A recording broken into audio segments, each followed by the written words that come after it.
Jean-Marie Lage-Damon, adjoint au maire de Limoges et secrétaire de Limoges Métropole. Une simple question, j'allais dire, de précision. Sur le premier slide, nous avons vu les pourcentages des anciennes composantes de la Nouvelle-Aquitaine, les pourcentages d'attribution réalisables. On était à 100% au niveau de l'Aquitaine, 75% d'après ma mémoire au niveau Poitou-Charentes et 50% au niveau Limousin. Donc j'arrive à ce qui nous intéresse. J'ai bien vu les petites précisions que vous avez rajoutées, à savoir que ces 50% pouvaient être évolutifs selon le lieu, selon l'endroit. Pourriez-vous me préciser ce pourcentage au niveau du département dans un premier temps si c'est possible, et de la communauté urbaine dans un second temps, bien sûr, charité bien ordonnée, commençant par soi-même. Très bien, merci. Donc précisément, est-ce qu'en Haute-Vienne, vous savez descendre dans des mailles un peu plus locales? C'est un piège, allez-y. C'est un piège. Non, je vais... Alors, je vais commencer par la Haute-Vienne. Sur la Haute-Vienne, je n'ai pas le chiffre exact en tête et je ne veux pas vous dire de bêtises ce soir. Ce qu'on constate en Haute-Vienne, c'est qu'il y a plusieurs zones de Haute-Vienne dans lesquelles les réseaux électriques sont complètement saturés par l'arrivée des énergies renouvelables. C'est notamment le cas dans l'ouest et le nord-ouest de la Haute-Vienne, donc du côté de Bellac, du côté de la Souterraine, enfin plutôt même au nord-ouest de la Souterraine, Magnazé, où on a eu beaucoup d'arrivées de production d'énergie renouvelable, éolien, mais aussi photovoltaïque, et qui ont saturé les réseaux existants, qui avaient été dimensionnés à l'époque plutôt pour la consommation, qui n'étaient pas forcément dimensionnés pour ce volume de production. Sur le reste du département de la Haute-Vienne, la situation est beaucoup moins préoccupante en termes de saturation. Donc il y a encore des capacités disponibles. Néanmoins, il y a une dynamique assez forte sur le département de la Haute-Vienne, avec pas mal de projets qui arrivent et qui sont dans ce qu'on appelle la file d'attente. Donc en fait, en attente de se raccorder réellement, qui sont déjà là, qui ont fait déjà valoir leur demande de raccordement, mais qui ne sont pas encore raccordés. Donc il y a pas mal de projets, c'est assez dynamique. La deuxième partie de votre question sur la communauté urbaine de Limoges. Alors, d'un point de vue réseau, ce qu'il faut savoir, c'est que les métropoles ne sont pas spécifiquement des goulots d'étranglement pour l'accueil de production d'énergie renouvelable. Pourquoi? Parce qu'il y a beaucoup de consommation. Et donc déjà, le fait d'insérer de la production d'énergie renouvelable vient soustraire cette consommation de ce qui circule sur les réseaux. Et donc vient plutôt soulager les réseaux de ce transit de puissance. Donc les métropoles, il n'y a pas vraiment de souci d'évacuation de production d'énergie renouvelable. En tout cas, il n'y en a pas sur la métropole de Limoges. Très bien, merci bien. Autre sujet? Oui, monsieur, j'arrive. Très bien. Je vous donne le micro si vous voulez bien vous présenter. Bonsoir, Jean-Luc Célérier, je suis adjoint commune de Château-Chervy, donc sud-Haute-Vienne. Moi, j'avais une question concernant le dimensionnement du projet, donc des renforcements aussi bien de réseaux que de postes. Donc, vous êtes basé sur des objectifs figés dans le SRADET de certaines capacités d'énergie renouvelable. Et sur nos territoires ruraux, là, je parle pas mal sur le sud-Haute-Vienne, il y a les projets d'énergie renouvelable, il y en a pas mal qui sont même pas émergents, mais qui, à mon sens, vont probablement émerger peut-être dans les années à venir. Comment ils sont intégrés? Est-ce qu'ils sont intégrables? Je pense au sud, si je regarde la zone 7, Ouest Limousin, là, le sud du sud de la Haute-Vienne, où il y a peu a priori, d'après ce que je vois, peu de puissance prévue. Comment est-ce que c'est évolutif? Oui. Très bien. Allez-y, oui, tout à fait.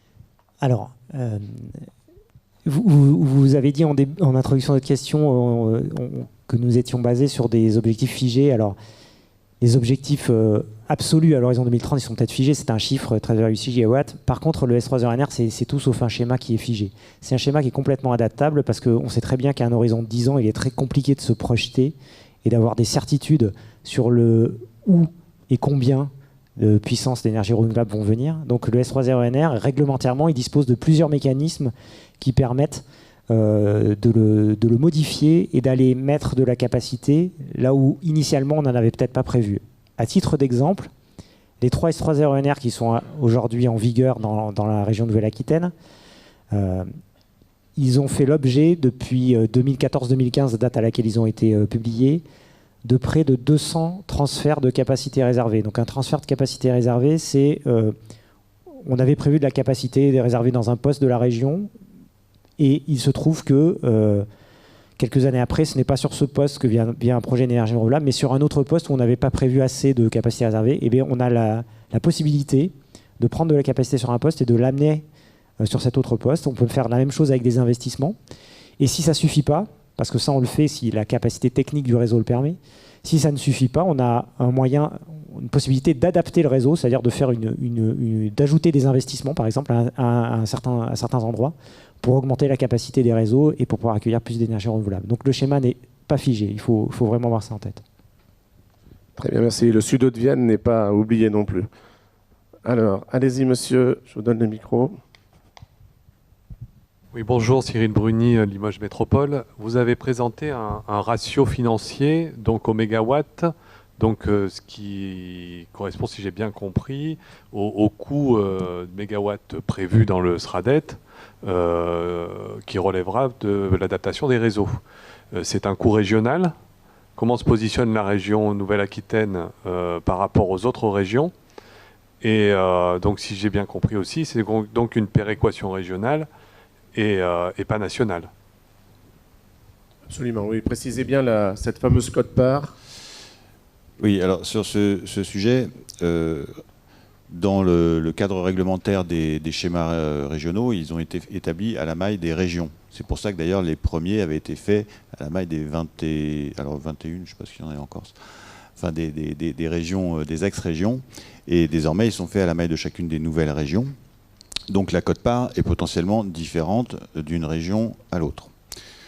De manière générale, lors des premiers S3R, la capacité mise à disposition bénéficiait quelque part d'une capacité préexistante sur le réseau.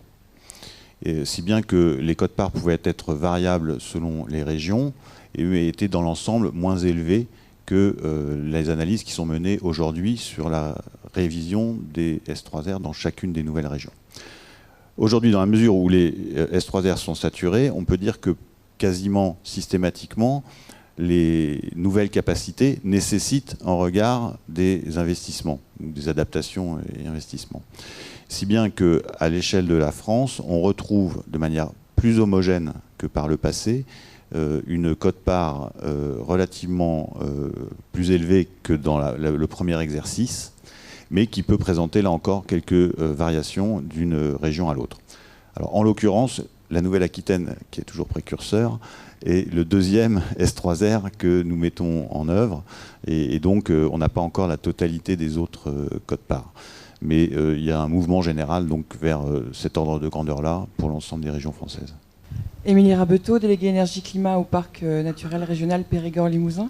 Alors moi, c'est plus sur la création de nouvelles lignes et la question de RC, d'éviter, réduire, compenser. J'imagine que la compensation se fait essentiellement sur tout ce qui est projet aérien.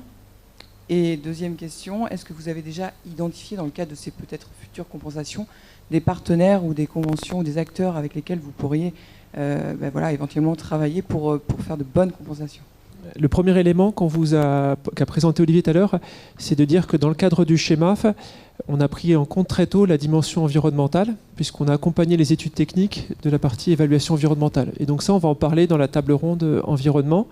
Et c'est ce qui nous a amené très tôt à prendre une orientation assez structurante pour nos études, qui est de dire tous les nouveaux ouvrages que l'on peut être amené à créer dans le cadre du S3R ENR, les nouvelles lignes, on va privilégier la mise en souterrain lorsque c'est techniquement et économiquement possible. Donc vous avez vu, sur les 500 km d'ouvrages que l'on prévoit de créer, il y a 480 km en ligne souterraine et 65 km en ligne aérienne, parce que c'est un niveau de tension où c'était pas facile à mettre en souterrain.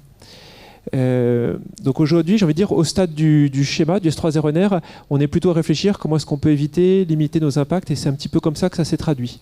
Après, une fois que le schéma sera approuvé, on va revenir travailler sur chacun des projets. Par exemple, pour créer un poste électrique ou une ligne électrique. Et c'est dans ce cadre-là qu'on va avoir une approche beaucoup plus précise, où on va aller faire des études environnementales sur le territoire pour chercher les tracés de moindre impact. Et c'est là où on applique encore la démarche éviter, réduire, compenser. L'objectif étant de d'abord d'éviter les impacts, ensuite de les réduire, et puis juste quand on n'a pas réussi à les réduire, arriver à cette étape de compensation. Et là, effectivement, l'expérience que l'on a sur les projets qu'on a déjà menés, c'est que cette phase de compensation, on a besoin de s'appuyer sur des acteurs du territoire qui connaissent bien les enjeux environnementaux, typiquement les PNR, les associations environnementales, parce qu'en fait, on peut essayer de profiter de ces projets-là pour réaliser des projets qui sont bénéfiques pour le territoire, pour l'environnement. Par exemple, il nous arrive de remettre sur un projet, on a pu recréer des espaces humides sous une ligne électrique aérienne, justement, en contrepartie d'autres impacts qu'on avait pu créer. Donc cette discussion qu'on amorce aujourd'hui au travers du schéma, elle est encore assez prospective parce qu'aujourd'hui, les projets, on n'a pas défini précisément où ils vont être implantés, mais c'est tout le travail qu'on va mener avec les acteurs du territoire dans les années à venir, et c'est l'un des sujets de l'atelier. Absolument. Il y a aussi à la table environnement, un atelier qu'on va commencer dans quelques instants. Je continue les questions. Si vous avez d'autres précisions,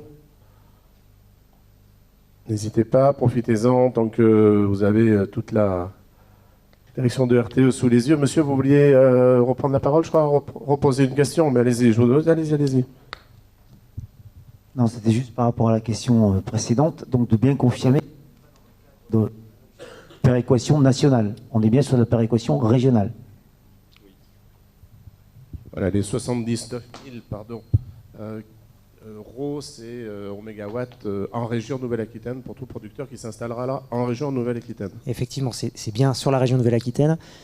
Quelque chose d'important qu'il faut aussi avoir en tête, c'est qu'une partie des producteurs d'énergie renouvelable ne seront pas redevables de la quote-part. Ce sera le cas des producteurs dont les projets ont une puissance inférieure à 100 kW.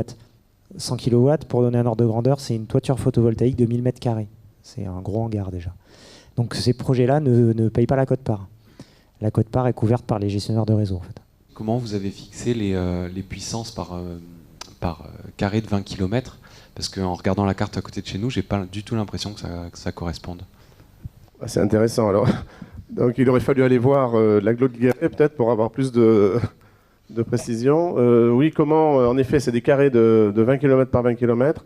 Ces gisements d'ENR, comment vous les avez définis? Alors, ce gisement, on a utilisé plusieurs sources. Alors, on peut parler de la Creuse, justement.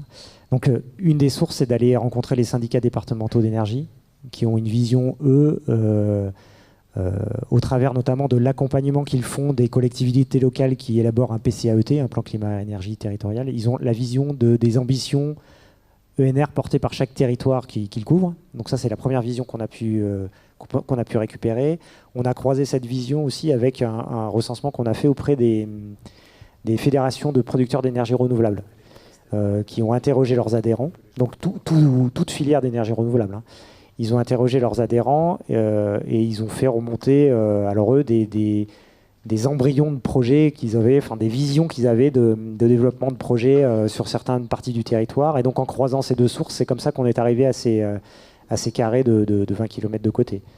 Alors par contre, si effectivement, on peut continuer à en discuter, notamment dans le cadre de la concertation. Si vous avez, vous, des projets à faire remonter qu'on n'aurait pas vus, c'est effectivement un moyen d'enrichir la construction du schéma.